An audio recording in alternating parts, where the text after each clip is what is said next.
దేవుని కనికరం, దేవుని కృప, దేవుని దయ, దేవుని యొక్క కనికరం, దేవుని దయ, దేవుని యొక్క ప్రేమ, ఎన్ని కనికరం అంటారు. ఏంటి కనికరము అనండి, కనికరం. నేను బైబిల్ చదువుతున్నప్పుడు దేవుడు అసలు ఎవరిని కనికరిస్తాడు? దేవుడు కనికరించాడు అనుకోండి, మన కష్టాలన్నీ తీరిపోతాయి. కానీ కనికరం అనుకు మాట ఈ అర్థాలు ఏం చెప్పాను? దయ, ప్రేమ, జాలి, ఇవన్నీ కూడా కనికరం కిందే వస్తాయి. అయితే మనల్ని ఎవరు కనికరిస్తే మన కష్టాలు తీరిపోతాయి? బంధువులు చుట్టాలు వచ్చిన వాళ్ళకి మంచి కూరలు వండి పెడతాం, మంచి మర్యాదలు చేస్తాం. కొద్ది రోజులు కొంచెంసేపు అయ్యో మమ్మల్ని ఎంతో ప్రేమించారు, మీరు మంచి భోజనం పెట్టారు, మళ్ళీ మీరు ఎప్పుడు వస్తారని చెప్పి మన మీద కూడా వాళ్ళు ఏం చూపిస్తారు? దయ. ఎంతకాలం ఉంటుంది? పెడితే పెళ్ళి, పెట్టకపోతే సాగు. అంతేనా? మనుషులు అంతేనండి. మీరు ఎన్నన్నా కాదనుకోండి, ఎక్కడైనా ఎవరిలోనైనా ఇది ఉంటుంది. మానవుడుగా పుట్టిన ప్రతి ఒక్కరిలోనూ ఉంటుంది. పెడితే పెళ్ళి, పెట్టకపోతే సాగు. మీకు తెలీదా? తెలుసుకోలేదు అనుకుంటా. ఇంకా తెలుసుకోండి, చాలామంది తెలుసు. కానీ దేవుడు ఎవరిని కనికరిస్తాడు? మనమేదో పెడితేనా, మనమేదో ఇస్తేనా? అసలు దేవుడు ఎలా కనికరిస్తాడబ్బా అని నేను బైబిల్ తరిచాను. చదువుతూ ఉంటుంటే ఒక 7 విషయాలు, చాలా విషయాలు వచ్చినాయి, కానీ ఒక 7 పాయింట్లు ఏంటంటే, మొదటగా సామెతల గ్రంథం 28:13. సామెతల గ్రంథం 28:13 ఏముందంటే, అతిక్రమాలను దాచిపెట్టువాడు వర్ధిల్లడు, వాటిని ఒప్పుకొని విడిచిపెట్టినవాడు కనికరాన్ని పొందుతాడు. అంటే ఇప్పుడు ప్రపంచంలో అతిక్రమం అనగా పాపం చేయనివాడు ఎవడన్నా ఉన్నాడంటారా? నేను లేను, ఎవరూ లేరు. ఒక యేసు ప్రభు భూమి మీద పుట్టి భూమి మీద పెరిగినటువంటి వారిలో యేసుక్రీస్తు ప్రభు తప్ప పాపము లేనివాడు ఎవరూ లేరని అన్ని గ్రంథాలు చెప్తూనే అందరూ ఒప్పుకుంటారు. యేసుక్రీస్తు మాత్రమే పవిత్రుడు, పరిశుద్ధుడని క్రైస్తవులే కాదు, క్రైస్తవేతరులు కూడా ఒప్పుకుంటారు. అంటే వాళ్ళు ఏమంటారంటే ఆయన శాత కాదంటారు. బైబిల్ ఏం చెప్తుందంటే ఆయనకి అన్నీ తెలుసు. అసలు ఆయనగా మనం సృష్టించింది. మనకి ఇంద్రియాలు, మనకు ఏమేమి అవసరమో, ఎలాంటి ఎమోషన్స్ ఉంటాయో అన్నీ అన్నీ పెట్టింది ఆయనే. ఆహాభావాలు. కానీ ఇక్కడ మనం ఏం చేద్దంటే, దాని అర్థం ఏంటంటే, నేను చెప్పేది పాపము మురికి లేకుండా ఎవరో మనిషి అనేవాడు లేడు. స్నానం చేయకపోతే మురికి ఉంటుంది, జిడ్డు ఉంటుంది, మడ్డి ఉంటుంది.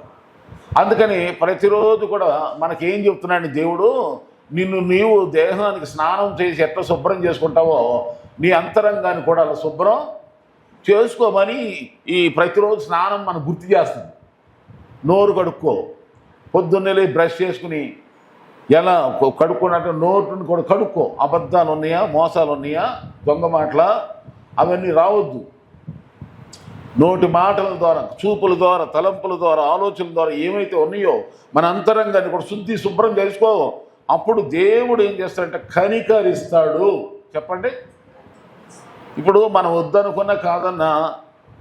వద్దన్నా కాదన్నా మన గోర్లు పెరుగుతాయా, ఆగుతాయా? అమ్మా ఏనండి, పెరుగుతాయా? తల వెంట్రుకలు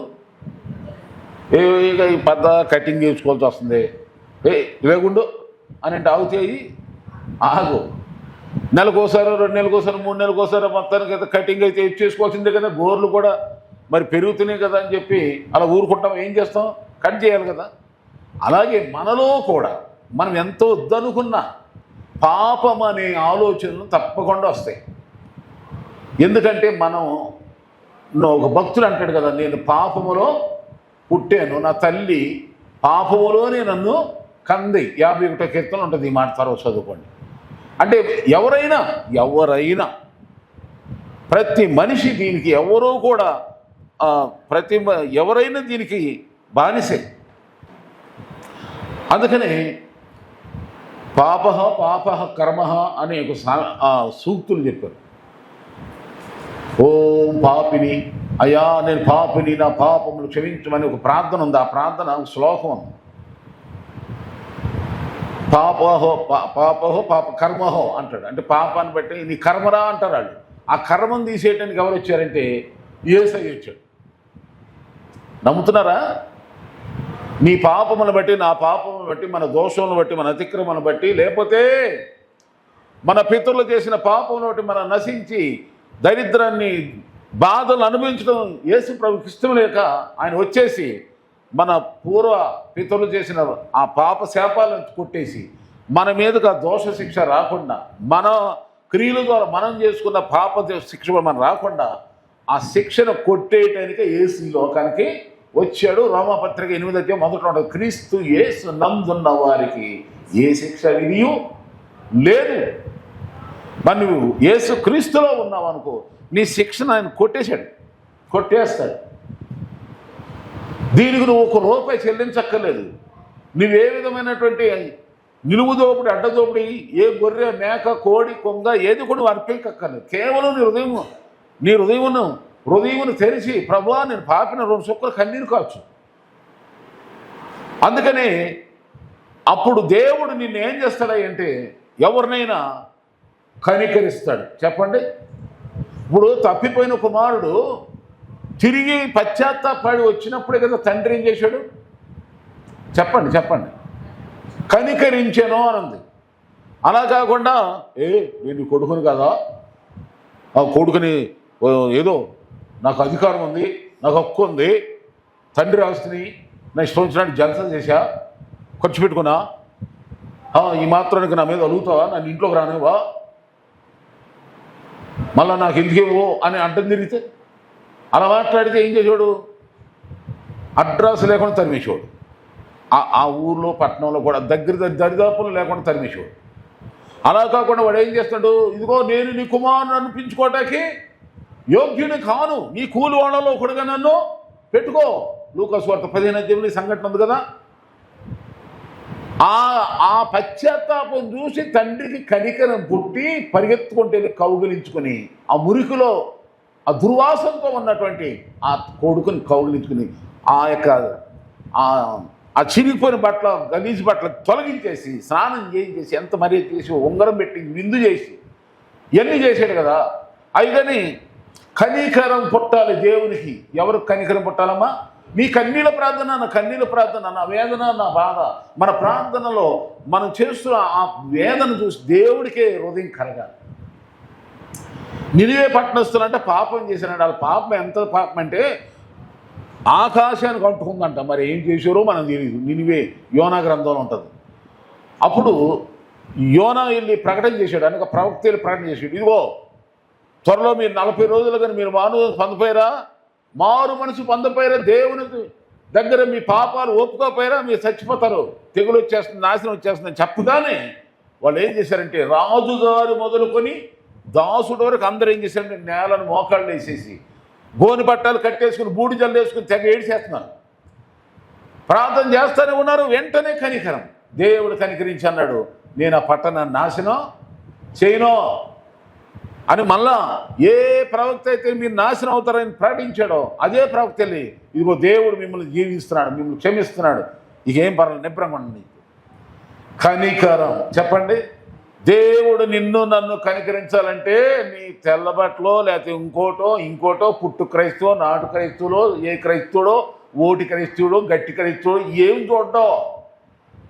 ఎవరైతే పశ్చాత్తాపడతారో, ఎవరైతే విరిగి నెలిగిన మనసు ఉంటారో, తన తప్పును తాను తెలుసుకుని ఎవరు మట్టుకు వాళ్ళు, ఎవరు మురికి వాళ్ళు కడిగేసుకుంటానికి ఇష్టపడతారో వాళ్ళు ఎప్పుడు కూడా దేవుని శుభ్రంగా ఉంటారు.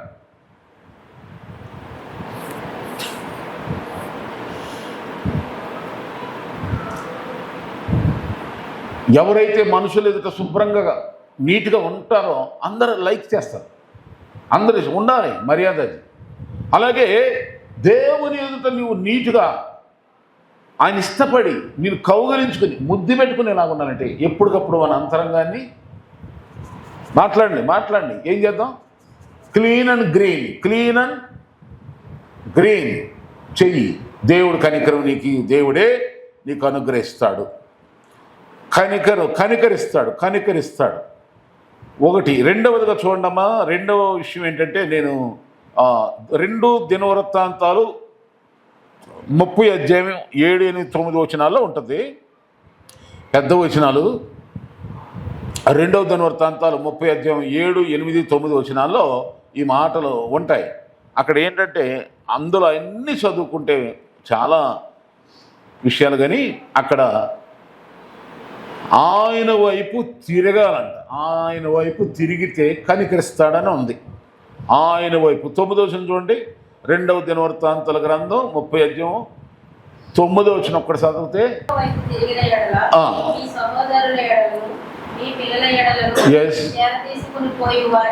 చెరకు తీసుకెళ్ళిపోయినా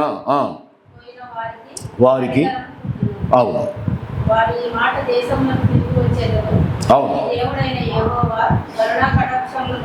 గలవాడు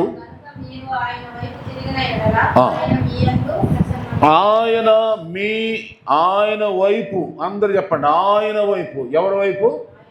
యేసు వైపు నువ్వు తిరిగితే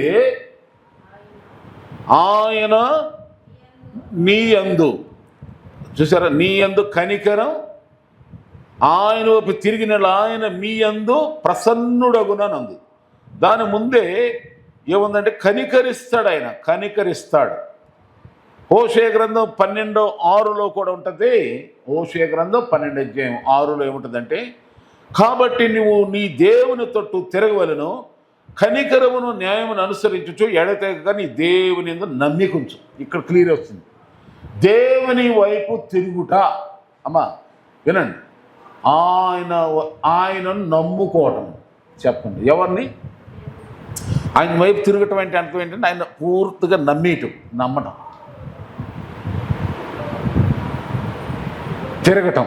ఇంతకుముందు వాళ్ళ వైపు వీళ్ళ వైపు, మీరేమో నేను చాలామంది వైపు తిరిగా అంటే, వాళ్ళ తిరిగానంటే నమ్ముకోవటం. వాళ్ళ ఇళ్ళ చుట్టూ తిరిగా, వాళ్ళ ఆఫీసుల చుట్టూ తిరిగా. కానీ దేవుడు, నన్ను నమ్ముకున్నావు కదా, నా మీద నీకు నమ్మకం లేదా కొడుకా? ఎందుకయ్యా తిరిగి ఇడి తిరిగి వాళ్ళని నమ్ముకొని వీళ్ళని నమ్ముకొని ఎందుకు మోసపోతారో కొడుకా? నువ్వు నన్ను నమ్ముకో, నా యందు విశ్వాసం ఉంచు, నా దగ్గరగా నా వైపు తిరుగు, నన్ను చూడు. వాళ్ళని చూసి, వాళ్ళ ఆస్తులను చూసి, వాళ్ళ పేరు చూసి, వాళ్ళ గొప్పలు చూసి, వాళ్ళ ధనవంతులని చూసి ఎందుకు అలా నీవు మోసపోతున్నావు, బాధపడుతున్నావు అని దేవుడు నన్ను నా సేవలో అనేకసార్లు గద్దించాడు. చివరిగా ఇక గద్దించినాక అప్పుడు, అయ్యా నా బుద్ధి వచ్చింది, నన్ను ఆశ్రయించిన ఆయన, నీ వైపే నేను చూస్తున్నా, నీ తట్టే నా కన్నులెత్తుచున్నా, నీ వద్దే నా నోరు తెరుస్తున్నా, నీ ఎదుట నా హృదయాన్ని కొమ్మరించుకున్న ప్రభో అని నేను పశ్చాత్తాపడి ఎప్పుడైతే చేశానో, దేవుడు తన ద్వారాలు తెరిచి నన్ను ఆశ్రయించుకొని ప్రారంభించాడు. ఆశ్చర్యకరమైన ఆశీర్వాదాలతో దేవుడు నన్ను బలపరుస్తున్నాడు. నా వైపు తిరుగు, నా వైపు నన్ను నమ్ముకో. 100 మంది వస్తే, 1000 మంది వస్తే, లక్షల మంది వస్తే, వాళ్ళెవరు ధనవంతులు, వీళ్ళెవరు ధనహీనులు, వాళ్ళు పెద్దోళ్ళు, వాళ్ళు చిన్నోళ్ళు, వీళ్ళు గొప్పోళ్ళు, వీళ్ళు దెబ్బోళ్ళు అని వీళ్ళని అంచనా మగను. నేను ఎవరిని నడిపించు, వాళ్ళని ఈ వాక్యంతో పోషించు, నా మాటలతో వాళ్ళని ప్రార్థనలు పెంచు, వాళ్ళు నా మాటల ద్వారా స్పందించి నీ ఎడ్ల ఎలాంటి ప్రేమ చూపించినా అది రిసీవ్ చేసి పొందుకో. నువ్వు బాధపడమాక, ఎవరి వైపు చేయి చాపమాక, ఎవరిని అడగమాక. ప్రభువా నే నమ్ముకున్నానయ్యా, నీ మీదే నా విశ్వాసం, నీ అందే నా ఆశ, నీవే నా ధ్యాస, నీవే ప్రభు అని ఆయన వైపు తిరగటమే, ఆయన నమ్ముకోవటమే, ఆయనకి మనం సంపూర్ణంగా సమర్పించుకోవటమే ఆయన వైపు తిరగటం. ఆమేన్. అర్థమైందండి? మనకు అనిపిస్తుంది మనోళ్ళు కదా. నేను అనుకున్నానమ్మా, నేను అనుకున్నాను, వివరించలేను. కానీ చాలామంది నా బంధువులు కానీ ఎంతోమంది నేను నమ్మి ఎంతో కదా. నేను ఎప్పుడైతే యేసు వైపు చూడు నీ భారమంత తీరు, యేసు వైపు చూడు. మన కళ్ళు మూసుకున్నా, ఆలోచించినా, నిద్రపోతున్నా మనకెవరు గుర్తొస్తారంటే, మనకెవరైతే బాగా బెస్ట్ ఫ్రెండ్స్ ఉన్నారో, బాగా ధనవంతులైన వాళ్ళు ఉన్నారో అలాంటి వాళ్ళు గుర్తొస్తారు. పర్లేదు నాకే. మరి బైబిల్ ఏం చెప్తుంది? రాజులు నమ్ముకొనుడు కంటే, మనుషులు నమ్ముకొనుడు కంటే, చెప్పండి, యెహోవాను ఆశ్రయించుట మేలు. ఒక తల్లి 3 కొడుకులను పెంచింది, పెద్ద చేసింది, పెళ్లి చేసేసింది. చేసిన తర్వాత ఆమె సంతోషమైన, నా భర్త లేకపోయినా నా 3 కొడుకులు నాకున్నారే, ఈ 3 కూడా మంచి ధనం బలవంతులమైన మటును బ్రహ్మాండంగా చూస్తారు, నన్ను అసలు విడవను అనుకుని ఆశలు పెంచుకుందంట ఆ తల్లి. అయితే ఆమె అనుకున్నది ఒకటి జరిగేది. పెద్ద కొడుకు ముందు వెళ్ళిపోయాడు, అమ్మ నేను దూరంగా ఉంటానని. 2ఓడు వెళ్ళిపోయాడు, 3ఓడు వెళ్ళిపోయాడు. ఎన్నోళ్ళు వెళ్ళినట్టు అనుకాలు బతకకుండా మళ్ళీ ఏం చేశారు? అమ్మ ఆస్తిని మాకు పంచు. అప్పుడు ఇక ఆమె గతి లేక ఆస్తి కోసం ఆమెను ఏమైనా చేస్తే భయం వేసి ఇక ఆమెని ఆశ్రయించింది. అప్పుడు సరైన జడ్జిమెంట్ చేశారు వాళ్ళు. మొత్తానికి ఆ జడ్జిమెంట్ కౌన్సిలింగ్ ద్వారా ఆ 3 కొడుకులు పశ్చాత్తాపడ్డారు. కొంతమంది తెలియక అలా వెళ్ళిపోయారు. పశ్చాత్తాపడి అమ్మకాలమే పడిపోయి ఆ అమ్మని విలువేదో తెలుసుకుని మా అమ్మతోనే మేము ఉంటామని ఒప్పుకుని వెళ్ళిపోయారు. అలాగే చాలామందికి తెలియక ఏదో కొంచెం డబ్బు చూసి ఎవరినో చూసుకుని ఏం చేస్తాం, వాళ్ళేం భార్యను చూసుకుని అది చేపడ్డారు. మనమేమో ఎవరినో చూసుకుని వాళ్ళు ఏదో మనకు స్థిరం అన్నట్టు, వాళ్ళు ఏదో మనకు కరకాలం ఉన్నట్టు, వాళ్ళు ఏదో మన ఏదో తుడిచేసి పొడిచేసి ఇచ్చినట్టు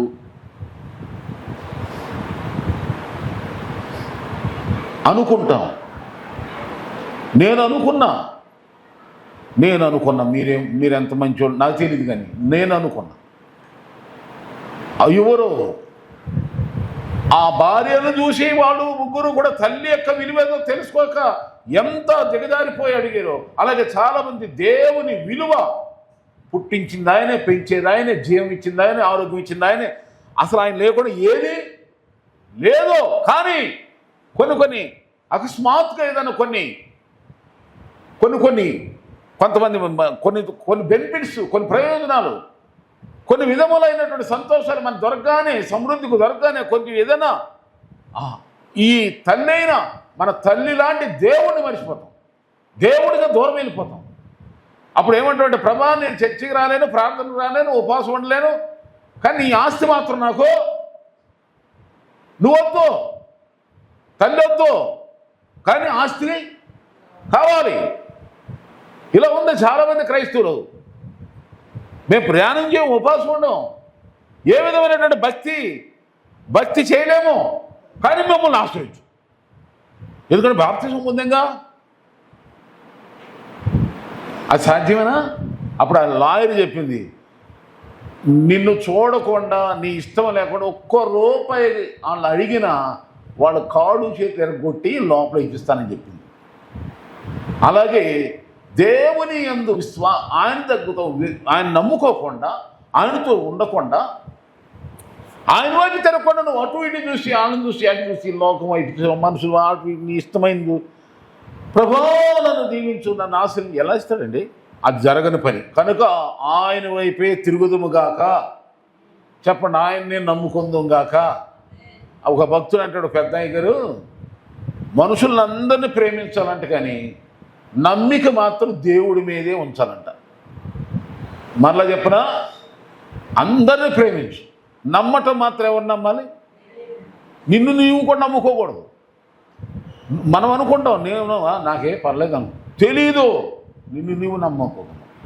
నీ ఆస్తిని నమ్ముకోమాక, నీకున్న టాలెంట్ని నమ్మక, నీ అందాన్ని చూసి మురిసిపోవద్దు, నీ బలాన్ని చూసి ఏమాత్రం ఇదమ్మక. అందుకని నిన్ను నీవు నమ్ముకోవద్దు.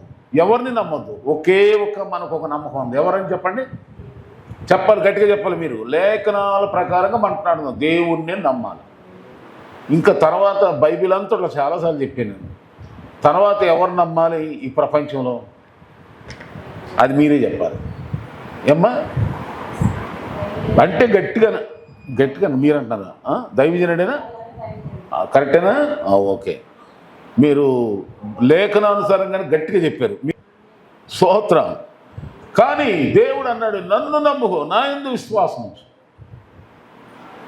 ఎస్, దేవునికి స్తోత్రం. దేవుడు కనికరించేది ఎవరినండి? మొట్టమొదటిగా చెప్పండి, ఎవరిని కనికరిస్తున్నాడు? అతిక్రమాలను ఒప్పేసుకుని విడిచిపెట్టేసి కడిగేసుకోండి. దేవుని స్తోత్రం. పవిత్రతగా నూతన పరిస్థితి ఆయన వైపే తిరిగి, అంటే ఆయన్నే చూడు. ఎప్పుడు కొంతమంది రూపాయిని చూసినా ఎవరు గుర్తు రావాలి? దేవుణ్ణే గుర్తు చేసుకో, చూడాలి. భోజనం చేస్తున్నా, బట్టలు కట్టుకుంటున్నా, ఆరోగ్యంగా ఉన్నా, ఐశ్వర్యంగా ఉన్నా, వాహనం మీద వెళ్తున్నా, నడుస్తున్నా, పని చేస్తున్నా, ఎక్కడున్నా ఎప్పుడైనా ఎవరు కనబడుతుండాలి మన కళ్ళల్లో? ఆమేన్. దేవుని స్తోత్రం. ఆమేన్. మూడోది చెప్తున్నా చూడండి. మూడో విషయం ఏంటంటే మత్తయి సువార్త 15:32 అండి. మత్తయి సువార్త 15:32 అక్కడ ఏమిటంటే యేసు ప్రభువారితో అరణ్యములో 3 రోజులు కూటం పెట్టాడు. 3 రోజులు కూటం పెడితే ఇది ఏ కూటం అంటే ఇది ఉపవాస కూటం. ఎవరికి భోజనాలు పెట్టలేదు, నీళ్ళు ఇవ్వలేదు, కూల్ డ్రింకులు అసలు ఇవ్వలేదు, ఏ విధమైనటువంటి ఆతిథ్యం లేకుండా, ఏమి పట్టించుకోకుండా ఆయన మాటలు చెప్తానే ఉన్నాడు. మత్తయి సువార్త 5 అధ్యాయం, 6 అధ్యాయం, 7 అధ్యాయం, 3 అధ్యాయాలు ఆ కొండ మీద ప్రసంగం. అయితే ఆయన ఏమంటున్నాడంటే త్వరగా మీరు నాకు సహకరిస్తే నేను అక్కడ ఏముందంటే మత్తయి సువార్త 15:32 ఏముందంటే అంతటా యేసు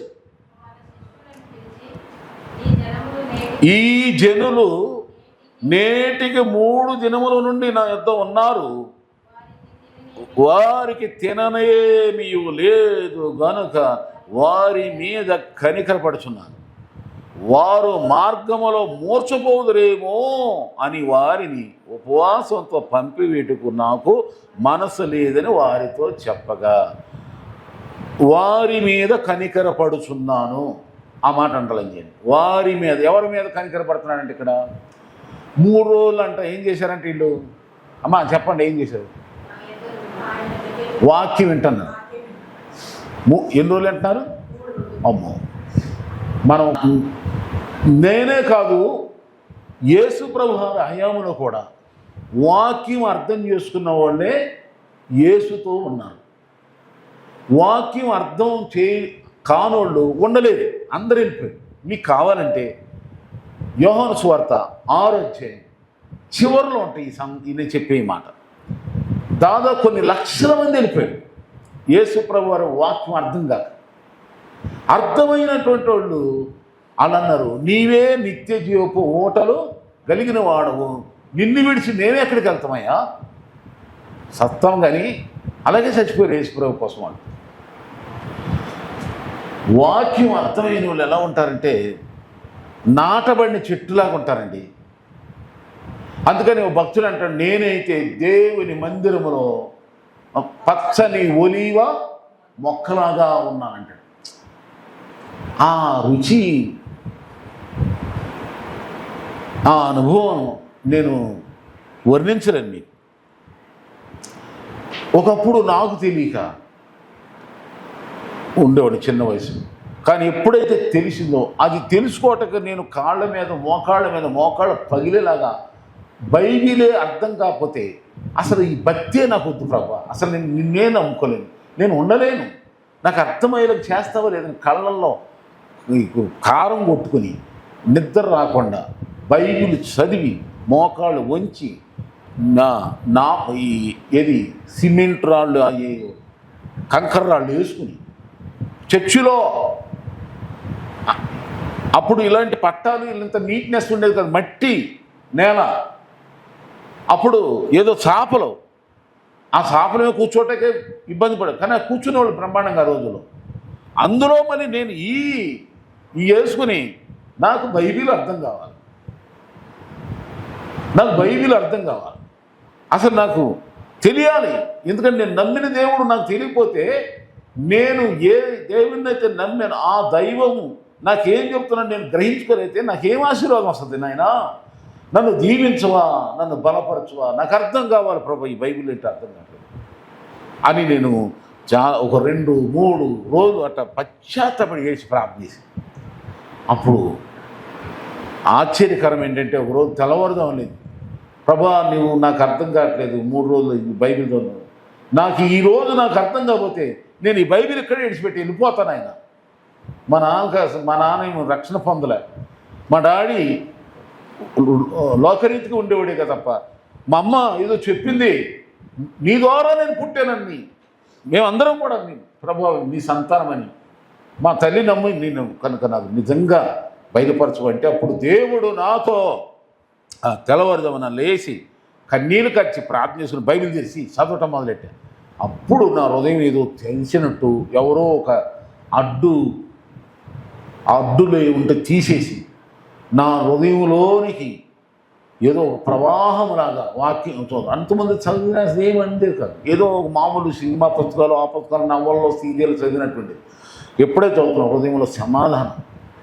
అలా చదవటం మొదలెట్టి ఏమి తినకుండా తాకుండా సాయంత్రం బైబిల్ చదువుతూనే ఉన్నా. అప్పుడు అక్కడ ఉన్న పాస్టర్మ అక్కడ వాళ్ళు అన్నారు, నేను ఇంకా నా ఉపాసం మొగచ్చలేదని చెప్తున్నాడు. అయ్యో నీరసం అయిపోతుంది, అదే ఊరుకోండి ఇప్పుడే బలం వస్తుంది, అసలు బలం ఇప్పుడు వస్తుంది నాకు ఆమేన్. అప్పుడు ఇక ఎంత అగ్ని వాక్యమనే మంట, వాక్యమైనటువంటి బలం శక్తి నాలోకి ఎప్పుడైతే వచ్చిందండి, ఇక అది ఎలాగంటే కొన్ని కోట్లు పెట్టిన దొరకనటువంటి ఆనంద సంతోషం. అలాంటి ఆనందం మీరు పొందుకోవాలి. యేసయ్య వాక్యం చెప్తుంటే 3 రోజులు ఇల్లును మరిచారు, పిల్లలు మరిచారు, కుటుంబాలు మరిచారు, వాక్యం వింటనే గడిపారు. అప్పుడు వాడు అంత వాక్యం మీద అలాంటి దేవుని మాటలపైన వాళ్ళకున్న ఆశ, వాళ్ళకున్న తృష్ణను బట్టి వాళ్ళు ఏమైపోయారంటే తిరిగి ఇంటికి బయలుదేరేసరికి నీరసం వచ్చేసి ఏలాడిపోతున్నారు. అప్పుడు యేసయ్య ఏం చేశాడు వాళ్ళ మీద? చెప్పాలి ఎప్పుడు కనికరపడ్డాడు? 3 రోజులు మైమరిసి వాక్యం విన్నాడు. ఎలాంటి మైమరిపట్టే ఇల్లు మరిచారు, పిల్లలు మరిచారు, అసలు తమకు ఆకలి కూడా చంపేసుకున్నారు. తెలియలేదు. ఎప్పుడైతే లేచి ఇంటికి వెళ్ళాలనుకున్నారో అప్పుడు తూలిపోతారు. అప్పుడు దేవుడికి నేను కనికరపడుతున్నాను అని 5 రొట్టెల్ని 2 చిన్న చేపల్ని, ఇక మీ అందరూ తెలిసిందే. దేవుడు నిన్ను కనికరించాలా, వాక్యం మీద పెంచుకో, మామూలు పెంచు కాదు, అర్థం అయ్యేలాగా ఊరుకోమాక. ఇప్పుడు మనం ఏదైనా స్టోరీ, సినిమా స్టోరీ అర్థం కాదు ఊరుకుంటామా? ఊరుకో. ఇతను వాళ్ళు సరిగ్గా చెప్పలేదు, ఇంకోళ్ళని అడుగుతాం. లోక సంబంధంగా నేను ఉన్నప్పుడు మీరు కాదులే, నేను ఏదైనా సినిమా చూశానంటే దాని స్టోరీ మొత్తం అంతా అర్థం కావాలి, ప్రతి డైలాగ్ తెలుసుకోవాలి, ఏదైనా. అలాగే బైబిల్ కూడా మనకు అర్థం కావాలి. అందుకని మీరు పట్టండి. మీకు ఇళ్ళ కాడ చక్కని మందిరం ఉంది, గడపండి. ఇక్కడ దేవుని దగ్గర గడపండి. ఒక ఆయన అంటాడు, కోఆర్డినేటరు మన క్రిస్టియన్ అయినట్టు ఆయన అని అంటాడు, పాస్ గారు నేను చాలా మందిరానికి వెళ్ళాను, ఈ మందిరంలోకి వస్తే నాకేదో ఒక రకమైన అనుభూతి కలుగుతుంది, ఏంటో దైవికమైన ఎల్లబుద్ధి. ఇట్లు నాకేంటి ఎల్లబుద్ధి, ఇక్కడ గడపాలనిపిస్తుంది నాకు. ఆయన వెళ్ళే మందిరం అయితే దీనికంటే 3 అంతలు పెద్దది, కానీ ఇక్కడేదో ఉంది నాకు, ఏదో ఇక్కడ దేవుణ్ణి దింపేశారు. ఎక్కడ మీరేదో దేవుణ్ణి ఇక్కడ పెట్టేశారు ఏదో, నాకు అందుకే కథల బుద్ధి. ఇంకా ఆయనే కాదు, చాలామంది చెప్పారు, కాసేపు ప్రార్థన చేసుకోవచ్చా పాస్టర్ గారు? చేసుకోండి. కాసేపు బైబిల్ చదువుకోండి, అబ్బా మనసు నెమ్మది ఉందయ్యా అని ఎంతోమంది వచ్చి చెప్తున్నారు. మరి మీ అందరికీ ఎంతో అవకాశం ఉంది వాక్యాన్ని ధ్యానించడానికి. దేవుడు నిన్ను కనికరించునుగాక. ఆమేన్. నీ పిల్లలను కనికరించి తరతరాలకు నీవు ఆశీర్వకరంగా ఉన్నట్లుగా దేవుడు ఎవరిని కనికరిస్తాడంటే అతిక్రమాలను వాటి ఒప్పుకొని విడిచిపెట్టేసినప్పుడు, రెండవదిగా ఆయన్నే నమ్ముకో. ఒక నీకు దేవుడేనా ఇచ్చినా, మనుషుల్ని ఇచ్చినా, స్నేహితులు ఇచ్చినా, ఆస్తి ఇచ్చినా, ఉద్యోగం ఇచ్చినా, కంపెనీలు ఇచ్చినా, నమ్మకం మాత్రం ఎవరి మీద ఉండాలి? ధనమును కూడా నమ్మొద్దు. ధనమును నమ్ముకున్నవాడు పాడైపోతాడు. నాకు ఆస్తి ఉంది, బంగారం ఉందని కూడా దాన్ని బట్టి ఎప్పుడు కూడా ఇదమ్మక, లెక్క చేయమక. దేవుని స్తోత్రం. ఇక వాక్యం వినేవారిని, అది మైమరిచి వాక్యం విన్న వారిని దేవుడు కనికరించాడు. ఇక 4వదిగా మనం చూస్తే మత్తయి సువార్తలోనే 20:29, అలాగే మార్కు సువార్త 1:40. నేను 2 వచనాలు చెప్పాను. మత్తయి సువార్త 20:29 నుండి మీరు చూస్తే, ఒక గుడ్డివారు ఎరుకో పట్టణం గుండా యేసయ్య వెళ్తుంటే ఇద్దరు అంతా ఏమన్నారంటే, చెప్పండి, త్రోవను కూర్చున్న 2 గుడ్డివారు యేసు ఆ మార్గమును వెళుచున్నాడని విని, ప్రభువా దావీదు కుమారుడా నన్ను కరుణించమని అనండి. ఏం చేశారమ్మా? కేకలు అనండి. మనం ప్రార్థన చేస్తుంటే పక్క వాళ్ళు కనపడదు.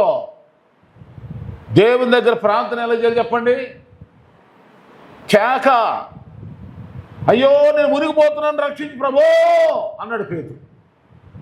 అలాగే మన దేవుని దగ్గర ఏదైనా సరే బాధ, మన వేదన, ఆ కేక అంటే ఎందుకు వేస్తున్నాడు?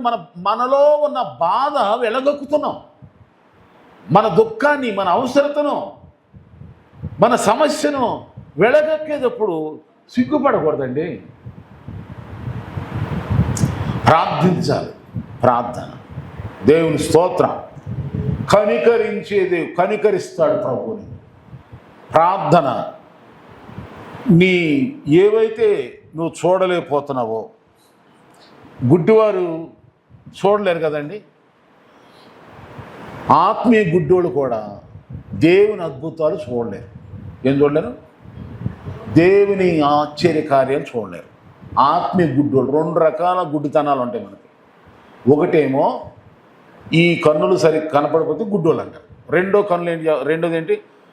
పైకి చూస్తున్నారు కానీ అందరూ వాళ్ళు చూచుడు మట్టుకు చూతురు కానీ గ్రహింపనే అంటే గుడ్డోళ్ళు. వాళ్ళు ఏం చేస్తున్నారు వాళ్ళకి తెలియదు. ఈ యుగ సంబంధమైన దేవత అవిశ్వాసులైన వారి మనోనేత్రులకు ఏం కలిగిస్తుందంట? చూసారా, మాకు తప్పులేదు. సైతం ఏం చేస్తుంది? వాళ్ళు ఎంత చదువు అన్నీ, అన్ని పదవుల్లో ఉన్నా, ఎంత అఫీషియల్స్ అయినా అపవాది వేసినటువంటి ఆ ముసుగులో పడిపోయి వాళ్ళు ఏం చేస్తున్నారు? వాళ్ళకి ఎక్కడ ఎంత డబ్బు ఖర్చు పెడుతున్నారు, ఎంత దేనికి ఏం చేస్తారో వాళ్ళు తెలియదు. ఇది ఆత్మీయ గుడ్డోళ్ళు చేసే పని. కానీ మనం ప్రార్థనలో ఎప్పుడైతే ప్రార్థన చేస్తామో ఆ దేవుని అద్భుతాలు చూసేలాగా దేవుడు మనకు సాయం చేస్తాడు. ఒక ఎలీషా అనే ఒక దైవజనుడు ఉన్నాడండి. ఆ దైవజనుడిని పట్టుకెళ్ళిపోవటానికి సిరియా రాజు మనుషులు పంపించేసి తీసుకురండి, అతను ఉన్నంతకాలం ఇజ్రాయిల్ మీద మనం జయం పొందలేము. ఎందుకంటే మనం ఎట్లా వస్తున్నామో, యుద్ధానికి ఎట్లా వస్తున్నామో ఇవన్నీ కూడా ముందే ప్రవచనం చెప్పేసి ఇశ్రాయేలు అందరినీ కూడా ప్రిపేర్ చేసేస్తున్నాడు కనుక ఆ ప్రవక్త ఆ దేశంలో ఉన్నంతకాలం మనకు జయము కలగదు కనుక సైన్యాన్ని పంపించేసే సిరియా రాజు ఎలీషాని పట్టుకొచ్చేయమని చెప్పి పంపించాడు. వాళ్ళు వచ్చారు. వస్తున్నప్పుడు ఎలీషా దైవజనుడి పక్కన ఒక పనివాడు ఉన్నాడు. ఈ పనివాడు చూస్తున్నాడు. ఇద్దరు చూశారు. ఈ పనివాడు అంటే అసిస్టెంట్ ఏం చేశాడు చూసి అంటున్నాడు, అయ్యో ఏలినవాడా అయిపోయింది ఏమని పని, అదిగో సిరియా రాజు సైన్యంతో వస్తున్నారు, ఆ సైన్యం మనం పట్టుకెళ్ళిపోతారు, అయ్యో నాయనో అని ఏడుస్తున్నాడు, బాధపడుతున్నాడు. అప్పుడు ఆయన ఏమంటాడంటే 6వ అధ్యాయం 2వ రోజుల గ్రంథంలో ఉంటుంది, ఈ సంగతి తర్వాత చదువుకోండి. అప్పుడు ఏమన్నాడు తెలిసి ఎలీషా, మన పక్షమున ఉన్నవారు వారికంటే అధికులై ఉన్నారు అని, ప్రభువా వీడు చూస్తున్నట్లు వీడు కన్నులు తెరువు అని ఆ పక్కన ఆయనకి ప్రార్థన చేయగానే బాహ్య నేత్రాలతో చూసినాడు. ఇప్పుడు ఆత్మనేత్రాలు తెరవగానే అప్పుడు ఇతని కళ్ళకి దైవ కళ్ళకి కనబడుతున్నారు. ఎవరంటే ఆ వచ్చే వాళ్ళకంటే అధికమైన అగ్ని గుర్రాలు రథాలతో దేవుని దూతని చుట్టూ కాపుదల, ఈ భద్రత అలా కనపడతారు. అప్పుడు వాళ్ళు ఓడిపోయి వెళ్ళిపోయారు. కనుక నీ చుట్టూ ఎంత భద్రత ఉందో నీ మీదకి వచ్చే వాళ్ళకి తెలియదు. ప్రార్థించే వాళ్ళ చుట్టూ ఎంత భద్రత దేవుడు పెడతాడో ఆశ్చర్యకరం. దేవుడి స్తోత్రం, స్తోత్రం. ఆమేన్. నీ దగ్గర ఎంత భద్రత ఉందో మన సిస్టర్ మన బేబీ గారు చెప్తున్నారు మొన్న ప్రార్థనలో. ఒక్కరే ఉన్నారంట, చీకట్లో ఎవరు బయట ఎవరో వ్యక్తి దొంగోడే సంచరిస్తున్నాడు. సరే మన దగ్గర ఇప్పుడు ఎవరు లేరు, ఏం చేయాలా? అప్పుడు ఆమెకు ధైర్యం కలిగింది, ప్రార్థన చేస్తా, స్తోత్రం చెప్పుకుంటా, నేను బలహీనరాన్ని, నేను ఒక్కదాన్ని, కానీ దేవుడు ఉన్నాడు నా పక్షంగా, రుజువు అవ్వాలి అని స్తోత్రం చెప్తాను ఉందంట. మరి ఏం జరిగిందో ఏమో ఆ దొంగోడు అడ్రస్ లేకుండా పారిపోయాడు. ఏ తెగులు నీ గుడారమును సమీపించనివ్వకూడదు, ఏ శత్రువు నిన్ను తాకనివ్వకుండా, ఏ కీడు రానివ్వకుండా, ఏ కరువు రానివ్వకుండా, ఏ విధమైనటువంటి దురాత్మల ప్రభావం నిన్ను ముట్టకుండా ఉండాలంటే, తాకకుండా ఉండాలంటే నీ చుట్టూ కంచి వేసేది, స్వస్థపరిచేది, ఆరోగ్య ఐశ్వర్యాలతో సిరి సంపదలు సర్వసంపదలతో దీవించాలంటే ప్రార్థన. అది కూడా ఏ ప్రార్థన అనండి అమ్మా, ఏం ప్రార్థన?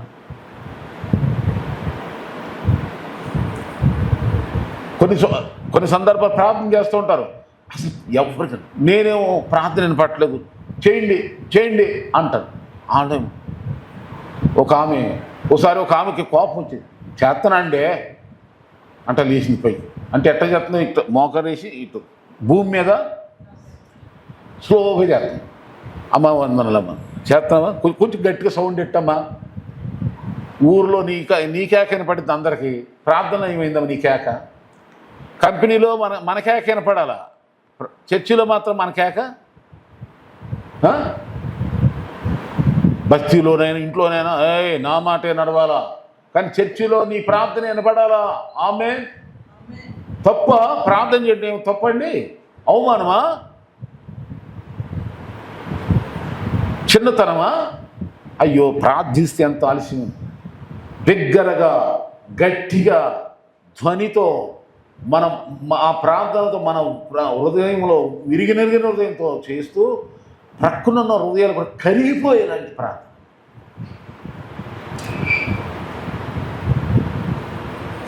ఇక 5వ చెప్పేసి నేను గుర్తు చేస్తానండి. ఎప్పుడైతే మనం అలా ప్రార్థన చేసుకుంటామో దేవుడు కనికరించి ఆ గుడ్డోళ్ళకు స్వస్థత ఇచ్చాడు. అలాగే మార్కు సువార్తలో 1:40 కూడా ఏముంటుందంటే, ఆ కుష్ఠురోగి వస్తాడు ఒకడు, అయ్యా నీకు ఇష్టమైతే నన్ను శుద్ధినిగా చేయవా అంట వస్తాడు కుష్ఠురోగి. యేసయ్య కనికరపడి నువ్వు నాకు ఇష్టమే, శుద్ధుడవు అంతే. దేవునికి మహిమ కలుగాక. నువ్వెవరికి ఇష్టం లేదా, కానీ నిన్ను ఇష్టపడే ఆయన ఉన్నాడు. నీ పేదరికం చూసో, నీ బలహీనతలను బట్టో, నీ స్థితిగతులను బట్టో మనుషులు ఎవరైనా నిన్ను అసహించుకుంటున్నారా, ద్వేషిస్తున్నారా, పక్కన పెడుతున్నారా, బాధపడమాట. నీవు నేను నమ్ముకున్న ప్రభు అలాంటోడు కాదు. నేనెంత రోగినైనా, చేతకాని వాడినైనా, పేదవాడినైనా, నా దగ్గర ఏ రూపాయి లేకపోయినా, నా ఒంటిలో ఆరోగ్యం లేకపోయినా, నా పక్కన ఎవరూ నుంచోపోయినా, నాకెవరూ సాయం చెప్పినా, నా యందు జాలిపడి, నీ యందు జాలిపడి, మన యందు జాలిపడి మనల్ని బాగు చేసి బలపరిచి ఆశ్రయించే దేవుడు ఉన్నాడు. ఆ దేవుని ఎదుట నువ్వేం సిగ్గుపడకుండా ప్రార్థన చేయి. ఆమేన్. కనికరిస్తాడు ఆయన. ఇక చివరిగా ఒక మాట చదవండి, లూకా సువార్త 1:46. లూకా సువార్త 1:46 50లో ఏముందంటే, అప్పుడు మరియా ఇట్లా నేను 46వ వచనంలో, అప్పుడు మరియా ఇట్లా నేను, నా ప్రాణము ప్రభువును గణపరచుచున్నది, ఆయనకు భయపడు వారి మీద ఆయన కనికరము తరతరములు ఉండును. ఎవరికి భయపడాలంటే అమ్మ ఇప్పుడు చెప్పండి, దేవునికి భయపడు. దేవునికి చాలా విషయాలు చెప్పచ్చు, కానీ ఇక్కడ నువ్వెవరికి భయపడుతున్నావు? ఎవరో పెళ్లి సంబంధం చూడమంట ఏమన్నారంటే, ఎలాంటి క్వాలిఫికేషన్స్ కావాలి అబ్బాయికైనా అమ్మాయికైనా, మీరు ఎలాంటి క్వాలిఫికేషను ఏ యోగ్యత కావాలి, ఏం కావాలి, డబ్బు ఉన్న వాళ్ళు కావాలా, అందం ఉన్న వాళ్ళు కావాలా, ఆస్తున్న ఏం కావాలంటే వాళ్ళు ఏమన్నారంటే గాడ్ పియర్ అనండి. గాడ్ అలా షార్ట్లో చెప్పారు లేదు, పియర్ ఆఫ్ గాడ్ అంటే దేవునికి భయపడే అమ్మాయి, దేవునికి భయపడే అబ్బాయి కావాలి. అంటే అర్థం ఏంటి? మేము ఎప్పుడు ఉండి ఒక వ్యక్తిని భయపెట్టగలమా? గవర్నమెంట్ చట్టాలు ఎప్పుడు మనతో ఉంటాయా? పోలీసులు ఎప్పుడు చుట్టూ ఉంటారా మనతో? మన పిల్లలకి మనం ఎప్పుడు తోడు ఉండగలమా? కానీ భయం ఉందనుకోండి, వాడు ఎక్కడున్నా జాగ్రత్త ఉంటాడు. భయం లేని కోడి అంట ఎక్కడ గుడ్డెట్టింది, అది భయం లేని వాళ్ళు ఏం చేస్తున్నారు చెప్పండి? వాళ్ళు బజారుని పడుతున్నారు. వాళ్ళకున్న విలువైన స్థితిగతుల్ని రోడ్లు పాలు చేసుకుంటారు. కుటుంబ జీవితాల్ని, వ్యక్తిగత జీవితాల్ని బజారు పాలు చేసేసుకుంటారు. దైవ భయం ఉన్న వాళ్ళు చాలా జాగ్రత్తగా ఉంటూ వాళ్ళ జీవితాన్ని ఆశీర్వకరంగా మార్చుకుంటున్నారు. అలాంటి ఆమె మరియ అంటే ఎవరు? చాలామంది మరియలు ఉన్నారు. యేసు ప్రభు కన్నా తల్లిగారికి ఉన్న ఆ లక్షణం, ఒక లక్షణం ఏంటంటే అనేక మంచి లక్షణాల్లో ఎవరికి భయపడుతుందంట? చాలామంది కన్యకులు ఉన్నారు అప్పుడు, కానీ వాళ్ళు ఎవరికి యేసు ప్రభు దర్శనం వల్ల దూత గబ్రియేలు దూత ఎవరి దగ్గరికి వెళ్ళింది? కన్యమని. ఎందుకు వెళ్ళింది? ఈమెలో ఉన్న గుణం ఏంటి చెప్పండి? దేవునికి భయపడుద్ది. అక్కడ ఉన్న యాజకులకు కాదు, లేకపోతే ఇంకోళ్ళకి కాదు, ఆడకు కాదు, మనుషులకు కాదు, చట్టానికి కాదు, దేనికి కాదు. అసలు దేవుడు భయపడినోని ఎవరు భయపెడతారు?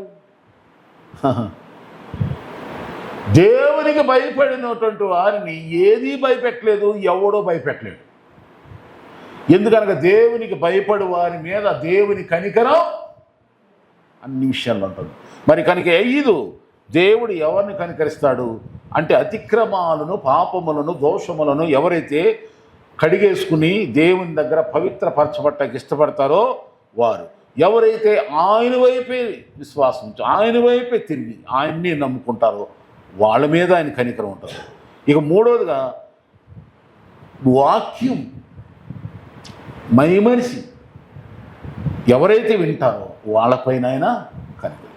చూడండి, ఇంకా ప్రార్థించే వారిపైన సిగ్గుపడకుండా ఏ విధమైన బిడియం పడకుండా అంగలారుస్తూ, కేకలేస్తూ, ధ్వని చేస్తూ దేవుణ్ణి అడిగి ఆమెన్. ఇక ఐదవదిగండి, ఆయనకే భయపడు, నీకు ఎవ్వరికి భయపడవు. అప్పుడు ఆయన దేవుడిని కనికరిస్తాడు, నీ కుటుంబాన్ని కనికరిస్తాడు. తిరుగులేదు. దేవుని కనికరం ముఖ్యమా చెప్పండి? దేవుని కనికరం ముఖ్యమా? మనుషులు వేసే కొంచెం ముఖ్యమా? దేవుడు నిన్ను కనికరించునుగాక, ప్రభువే మిమ్మల్ని కనికరించునుగాక.